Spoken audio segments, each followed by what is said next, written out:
میری ساس روز رات کو سونے سے پہلے مجھے لیمو دیتی اور کہتی میں انہیں اپنے سرانے لگا کر سو جاؤں تو بچہ جلدی ہوگا۔ صبح اٹھ کر دیکھتی تو وہاں ہزار ہزار کے نوٹ پڑے ہوتے۔ میں ساس کو کچھ نہ بتاتی اور وہ پیسے چھپا لیتی۔ ایک روز رات جانے کی خاطر سونے کا ناٹک کرنے لگی۔ آدھی رات گزری تو مجھے اپنے تکیے کے نیچے ہلچل محسوس ہوئی۔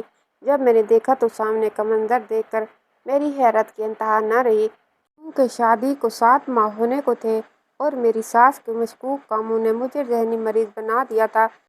ساس پوتے کی خواہش میں زمین آسمان ایک کرنے پر تلی ہوئی تھی اور اس مقصد کے لیے آئے دن میرے ساتھ نت نئے تجربات کر جاتی تھی۔ جیسا کوئی پیر فقیر بولتا ویسا کرتی، چاہے کچھ بھی ہو جائے۔ آج بھی میری ساس مجھے آدھی رات کو قبرستان لے کے آئی تھی۔ پیر بابا نے کہا تھا ایک ایسی عورت کے سامنے اپنی بہو کو لے جاؤ چاندنی رات میں جس کے 7 بیٹے ہوں۔ قبرستان کا سن کر تو میری جان ہی نکل گئی تھی، کیونکہ میں بہت ڈرتی تھی۔ میلوں دور ایک ایسی عورت کی قبر ہے جس کے 7 بیٹے ہیں۔ عورت مر چکی تھی لیکن اس کے بیٹے زندہ تھے۔ اس کا نام مائی بھاگی تھا، یعنی بھاگ والی عورت۔ میں ڈری سہمی اب مائی بھاگی کی قبر کے سامنے بیٹھی تھی اور میری ساس میرے سر پر 7 مرچیں وار کر جلانے لگی۔ ایک تو آدھی رات اور قبرستان، اوپر سے ہم 2 تنہا عورتیں۔ پیر بابا نے کسی مرد کو ساتھ لے جانے سے منع کیا تھا۔ ساس یہ عمل کرنے کے بعد مجھے گھر لے آئی۔ پیر بابا نے کہا تھا 1 ماہ میں ہی حمل ٹھہر جائے گا اس عمل سے، لیکن ایسا کچھ نہیں ہوا۔ یہ کوئی پہلا عمل نہیں تھا۔ میری شادی کو 7 ماہ گزر چکے تھے اور ان 7 ماہ میں میری ساس نے 7 مختلف پیر بابا سے 7 الگ الگ عمل کروائے تھے۔ میرے شوہر کی یہ دوسری شادی تھی۔ ان کی پہلی شادی سے کوئی اولاد نہ تھی۔ جب میری شوہر کی پہلی شادی کو 8 سال گزر گئے تو میری ساس نے میرے شوہر کی پہلی بیوی کو بانجھ کا لقب دے کر گھر سے نکال دیا اور سارے گاؤں میں مشہور کر دیا کہ ڈاکٹر نے کہا ہے کہ ان کی بہو بانجھ تھی۔ خیر میری ساس گاؤں کی چودھرائن تھی اور چودھری صاحب یعنی میرے سسر کا انتقال جو ہو چکا تھا 2 سال پہلے، میرے گھر میں ساس کا بہت رعب و دبدبہ تھا۔ میرا تعلق ایک غریب گھر سے تھا اور جب چودھرائن اپنے اکلوتے بیٹے کا رشتہ لے کے میرے گھر آئی تو میرے والد نے فوراً ہاں کر دی۔ میرے گھر میں بوڑھے والدین کے علاوہ میری 4 چھوٹی بہنیں تھیں جو اسکول اور کالج میں زیر تعلیم تھیں۔ ایک بیمار بھائی تھا جس کے علاج پیسے نہ ہونے کے باعث رکا ہوا تھا۔ میں بہت حسین اور کمسن تھی۔ رئیس میرے شوہر مجھ سے عمر میں 10 سال بڑے تھے۔ میں 18 کی تھی اور وہ 28 کے تھے، لیکن وہ بہت خوب رو تھے اور ہماری جوڑی خوب جچ رہی تھی۔ ویسے تو سب ٹھیک تھا، لیکن میں اب ساس کی وجہ سے پریشان تھی۔ ساس کو لگا جیسے وہ اپنے بیٹے کی دوسری شادی کروائے گی تو جلد ہی اولاد کی خوشخبری ملے گی۔ اب جب کہ ہماری شادی کو 8واں مہینہ آن پہنچا اور کوئی خوشخبری نہ ملی تو ساس تو جیسے ہی پاگل ہونے لگی۔ اوپر سے رشتہ داروں اور گاؤں والوں نے پوچھ پوچھ کر ساس کو مزید پاگل کر دیا تھا۔ اب تو مجھے بھی پریشانی ہونے لگی تھی کہ آخر کیا ماجرا ہے، کیا میں بھی بانجھ ہوں؟ میری ذہنی اذیت میں اضافہ ہونے لگا۔ ساس مجھے شہر لے گئی ایک بڑے ڈاکٹر کے پاس۔ ڈاکٹر نے نہ جانے کیا کہا۔ ساس نے مجھے بھی کچھ نہ بتایا۔ میں نے ڈاکٹر سے پوچھا تو انہوں نے کہا 2 سال تک اولاد نہ ہو تو بانجھ کا فتویٰ صادر نہیں کرنا چاہیے بلکہ 2 سال بعد علاج کرنا چاہیے۔ لیکن میری ساس کو علاج سے زیادہ پیر بابوں پر یقین تھا۔ شاید میری ساس ڈاکٹر کو سلواتے سناتے ہوئے واپس مجھے گاؤں لے آئی اور پھر سے اپنے دیسی ٹوٹکے مجھ پر آزمانے لگی۔ پھر ایک رات میری ساس نے میرے پاس آئی۔ میں نے دیکھا ان کے ہاتھ میں لیمو تھے۔ بہو یہ پیر بابا کے دم کیے ہوئے لیمو ہے، انہیں اپنے تکیے کے نیچے رکھ کر سونا اور ساری رات ان کی طرف نہ دیکھنا۔ پیر بابا روزانہ 6 لیمو دیں گے۔ 1 ماہ تک یہ عمل کرنا ہے، مگر رات میں جاگ کر اس کو نہیں دیکھنا اور جیسے ہی صبح ہو ان کو نچوڑ کے ان کا شکنجی بنا کر پینا۔ کچھ بھی کھانے اور پینے سے پہلے میں نے ساس کی بات پر حیرت سے ان کو دیکھا، کیونکہ میں چائے سے پہلے پانی بھی نہیں پیتی تھی۔ اب کیسے میں صبح اٹھ کر لیمو کا شربت پی سکتی تھی؟ میں بستر پر ہی چائے پینے کی عادی تھی، اس کے بعد ہی جا کر صحیح سے میری آنکھ کھلتی تھی۔ اماں آپ میرا علاج کروائیں کسی اچھے سے ڈاکٹر سے، میں تنگ آ گئی ہوں ان ٹوٹکوں سے، میں نے بیزاری سے کہا تو ساس آپے سے باہر ہو گئی۔ انہوں نے مجھ پر غصہ کیا۔ میں ڈر گئی تھی۔ ان کے غصے سے میں نے آرام سے لیمو لے لیے اور اپنے تکیے کے نیچے رکھ کر سو گئی۔ مرتی کیا نہ کرتی۔ صبح جب میں اٹھی तो मुझे सास की बात याद आई कि मुझे निहार मुँह उन 6 लीमू का जूस बनाकर पीना है।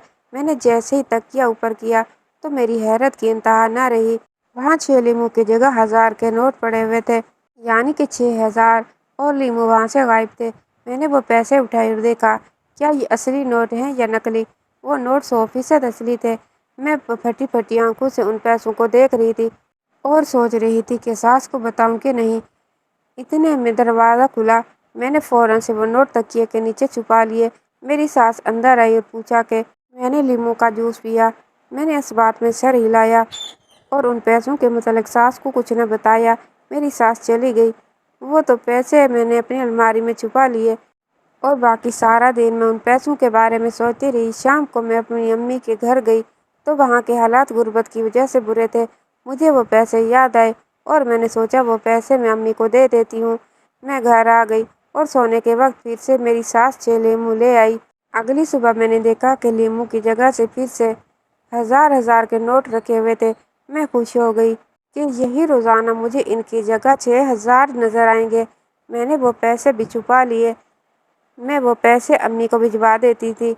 मैं चुप हो गई, बिल्कुल किसी से कुछ ना कहा। फिर अब रोज़ सुबह ऐसे ही होने लगा। मैं समझी ये पीर बाबा की कोई करामत है। फिर एक दिन मैंने सोचा, क्यों ना पता लगाया जाए कि ये सब क्यों है और कैसे हो रहा है। हर इंसान की तरह मुझे भी तजस्सुस था। मैंने फैसला किया कि आज रात में जाग कर देखूंगी कि ये सब कैसे हो रहा है। मैं सोई नहीं, सोने की अदाकारी करते हुए आंखें बंद की। काफ़ी देर बाद मुझे महसूस हुआ कि तकिए के नीचे हलचल सी हो रही थी। मैंने देखा तो नीम अंधेरे में मुझे मेरी सास पैसे रखती हुई और लीमू उठाती हुई नजर आई। कमरे में नीम अंधेरा था, लेकिन मैं पहचान गई थी कि ये मेरी सास ही है। मेरे शोहर भी गहरी नींद में सो रहे थे। ये देखकर मैं तो जैसे ही हैरत के समंदर में डूब गई थी। सास आखिर ऐसा क्यों कर रही थी? इस सवाल ने मेरा सुकून चैन सब छीन लिया था। अब अगर मैं सास से सवाल करती उसके मुतालिक तो वो मुझसे पूछती कि मैंने इतने सारे पैसे कहाँ किए, और मैं उनको कैसे बताती कि वो पैसे तो मैंने अपने वालिदैन को दे चुकी हूँ।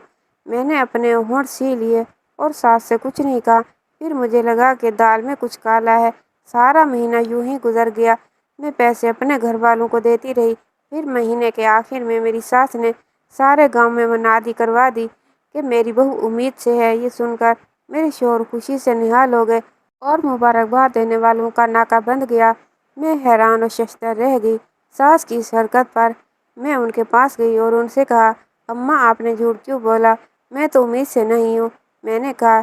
सास का चेहरा गुस्से से लाल हो गया।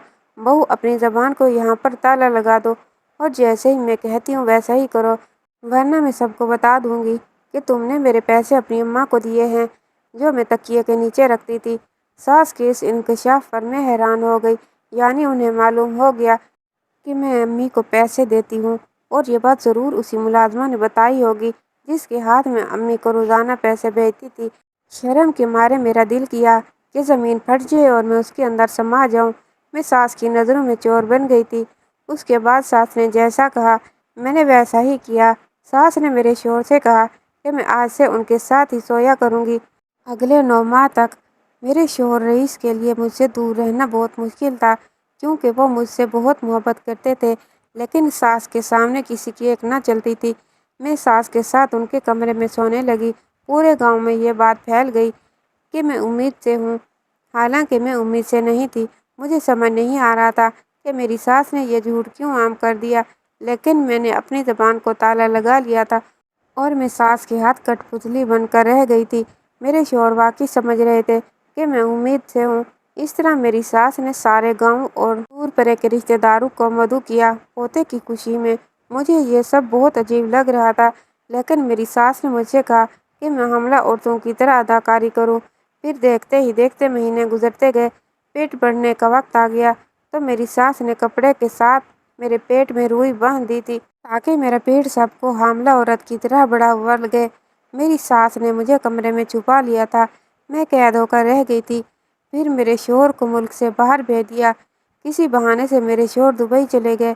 फिर 9 माह गुजर गए तो एक रात अचानक मेरी सास ने अंधेरे में मुझे जगाया। बहू जल्दी उठो, हमें सुबह से पहले ही निकलना है शहर के लिए। मैं परेशान हो गई, लेकिन सास के सामने कोई सवाल करने की इजाज़त नहीं थी। आधी रात को हम ड्राइवर के साथ गाड़ी में बैठ कर रवाना हो गए। मैं समझ गई थी कि सास अब मेरी डिलीवरी का ड्रामा करने वाली हैं। उसी रात मुझे सारा माजरा समझ में आ गया था। मैं समझ गई थी कि सास जब मुझे डॉक्टर के पास ले गई तो उन्होंने कहा कि मैं ठीक हूँ, ज़रूर मेरे शौहर में औलाद पैदा करने की सलाहियत नहीं है, क्योंकि दूसरी बीवी से भी हमल नहीं ठहरा। डॉक्टर ने भी यही कहा था जब रईस की पहली बीवी से औलाद न हुई। लेकिन ये वो लोग थे जो पराई बेटी पर सारा मलबा गिरा कर अपने बेटे को बचाते थे। इतने साल मेरी सास मेरी सौतन को कसूरवार ठहराती रही। उन्हें मालूम था कि खराबी उनके बेटे में है, लेकिन मेरे शौहर मेरी सास के इकलौते बेटे थे, बड़ी जायदाद के इकलौते वारिस, और सास से ये बात बर्दाश्त नहीं हो रही थी कि उनके बेटे को सब ताने मारने शुरू कर दे बांझ बन के। अपने बेटे की इज्जत बचाने के लिए सास ने मुझे जैसी कमज़ोर और गरीब लड़की का इंतखाब किया, ऊपर से पैसे चोरी वाली बात में फंसा दिया ताकि मैं किसी से कुछ ना कहूँ। खैर हम दोनों शहर गए। वहाँ सास ने पहले ही एक हामला औरत से बात कर रखी थी। हम अस्पताल पहुँचे। उस औरत की डिलीवरी का वक्त करीब था। तकरीबन आधे घंटे में उस औरत ने एक बेहद खूबसूरत बच्चे को जन्म दिया। मेरी सास ने उस औरत की जगह मुझे लिटा दिया और उस औरत और उसके शौहर को बहुत बड़ी रकम देते हुए जाने का कहा। वो दोनों मियाँ बीवी शायद बहुत ज़रूरतमंद थे और उनके पहले से ही बहुत सारे बेटे और बेटियां थीं। गुर्बत की वजह से उन्होंने अपना बच्चा मेरी सास को दे दिया।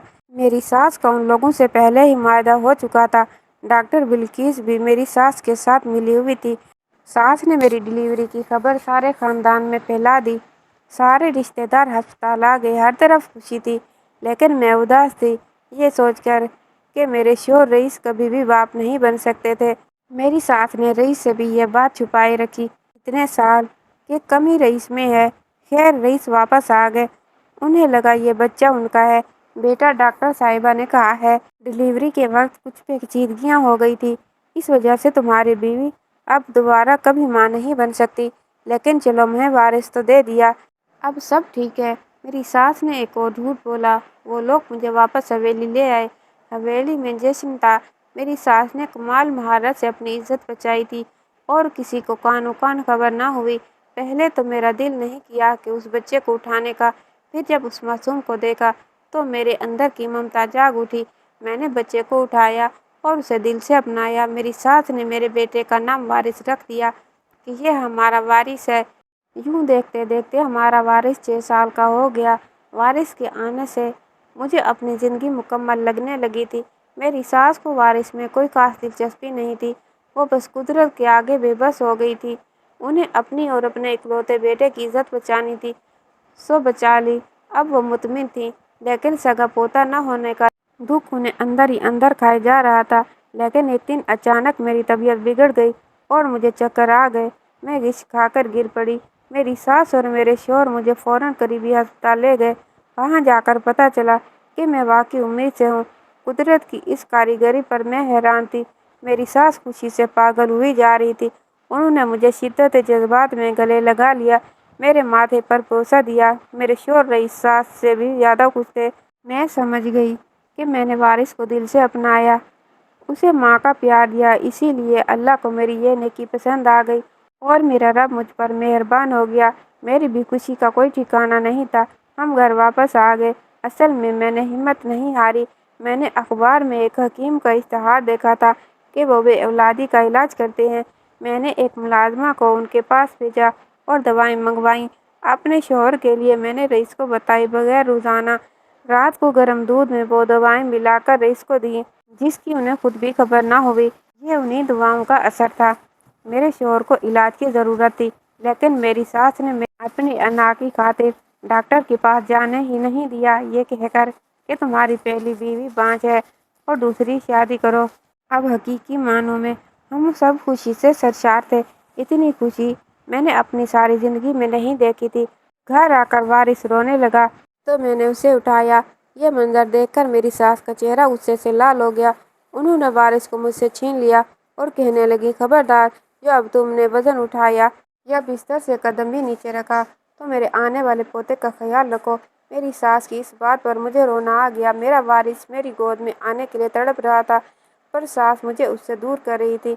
मैंने अपने शौहर से कहा कि मुझे वारिस को उठाना है, तो रईस खामोश हो गए। फिर बोले, देखो आसिया, वारिस पराया बच्चा है, अब तुम्हें हमारे अपने बच्चे का ख्याल रखना चाहिए।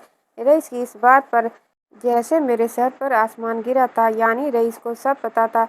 रईस साहब सब जानते हैं? मैंने हैरत से पूछा। हाँ, सब जानता था। मुझे डॉक्टर ने बता दिया था कि मैं बाप नहीं बन सकता, लेकिन अम्मा ने ये बात मुझसे छुपाई कई साल। पर जब तुमसे शादी के बाद भी मुझे औलाद की खुशखबरी ना मिली, तो अम्मा से छुप कर मैंने अपने टेस्ट करवाए थे और सब जान गया था। फिर अम्मा ने जो खेल रचाया हमारी इज्जत बचाने के लिए, वो सब मैं समझ गया था, पर मैंने वो सब होने दिया क्योंकि मैं भी इसी माशरे का एक फर्द था। रईस ने कहा। तो मैं हैरत के समंदर में डूब गई। पर रईस वारिस मेरे लिए तड़प रहा है। वह मासूम तो जानता नहीं कि मैं उसकी सगी माँ नहीं हूँ। मैंने रोते हुए कहा। मैंने कहा, अब तुम हमारे आने वाले बच्चे के बारे में सोचो। रईस ने सख्ती से कहा। मैंने रईस को हकीम वाली बात बता दी तो रईस ने कहा कि वो समझ गए थे कि मैं दूध में उन्हें रोज़ाना कोई दवा मिलाकर देती हूँ, क्योंकि दूध का जायका अलग होता था।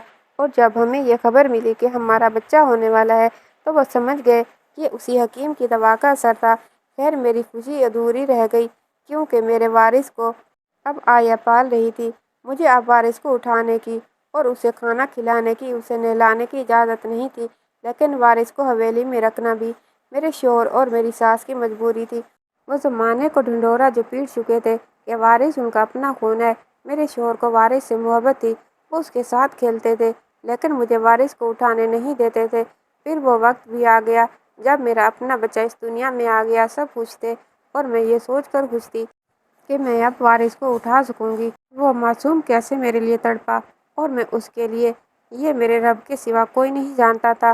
डिलीवरी के बाद हम घर आ गए और पहली फरमाइश मैंने रईस से यही की कि मुझे वारिस को उठाना है।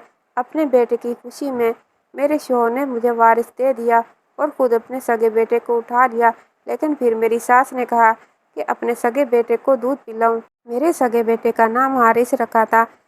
हमने वक्त गुजरता गया और मेरे दोनों बच्चे जवान हो गए। वारिस के साथ मेरी सास का रवैया तल्ख से तल्खतर होता चला गया। वारिस हर वक्त उदास रहता था और ये उदासी मुझसे देखी नहीं जाती थी। फिर सितम ये कि शादी के लिए वारिस हारिस को खानदान की एक ही लड़की पसंद आ गई। उस लड़की का नाम सानिया था और वो रईस के एक रिश्तेदार की बेटी थी। सब कुछ जानते हुए भी मेरे शौहर और मेरी सास ने हारिस की शादी सानिया से कर दी।